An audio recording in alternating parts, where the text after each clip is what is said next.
আজকের ভিডিওতে আমরা দেখাবো রাবেয়া বসরি রাদিয়াল্লাহু তাআলা আনহা কত কষ্ট করে রোজা রাখতেন। রাবেয়া বসরির কষ্টে রোজা রাখা দেখে আল্লাহ তাআলা তার সাথে কথা বলতেন। রাবেয়া বসরি রমজান মাসের সময় পূর্ণ মাত্রায় তিনি সিয়াম সাধনা করতেন। একবার তিনি কিছু না খেয়ে 7টি রোজা রাখলেন। ক্ষুধার তাড়নায় অসুস্থ এবং অস্থির হয়ে পড়েছিলেন। তার ঈমান তো আমাদের মতো নয় যে অনেক সময় অতিরিক্ত খাবার মজুত রাখতেন না, বরং ওই সময় তার ঘরে কোনো খাবার ছিল না। এমনই এক সময় এক ব্যক্তি কিছু খাবার নিয়ে হাজির হলেন রাবেয়া বসরির দুয়ারে। খোদার মর্জি বুঝা খুবই দায়। ওই সময় ঘরে কোনো বাতিও জ্বালানো ছিল না। রাবেয়া বসরি খাদ্য খাবার জন্য ঘরের ভিতরে গেলেন আলো জ্বালাতে। এই সুযোগে একটি লুবি বিড়াল এসে রাবেয়া বসরির খাবারটুকু খেয়ে ফেলল। রাবেয়া বসরি ক্ষুধার তাড়নায় আবারও অস্থির হয়ে পানি পান করতে গেলেন।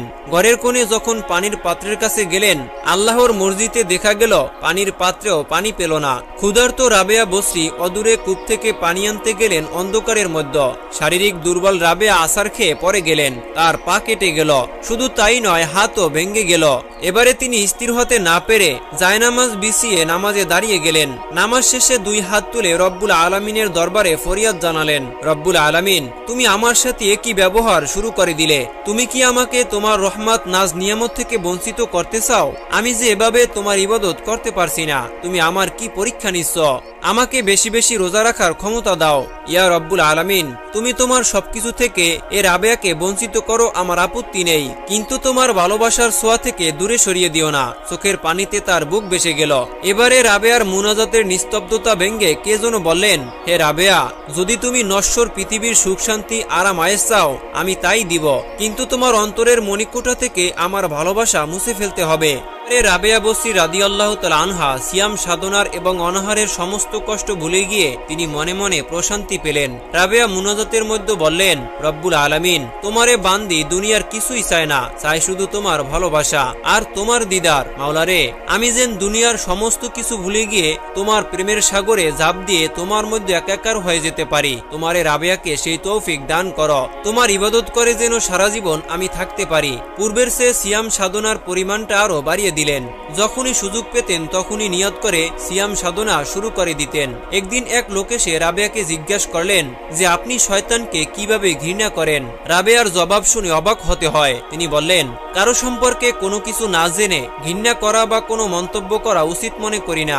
আমি তো আল্লাহর দিদার লাভের প্রচেষ্টায় এতই ব্যস্ত যে শয়তান সম্বন্ধে কোনো কিছু জানার বা চিন্তা ভাবনা করার সময় পাই না। সুতরাং তার সম্পর্কে ঘৃণা করার প্রশ্নই আসে না। রাবেয়ার এই কথা শুনে ওই লোকটি ভাবতে লাগলেন, একটা মানুষ কিভাবে এতটা আল্লাহর প্রেমিক হতে পারেন?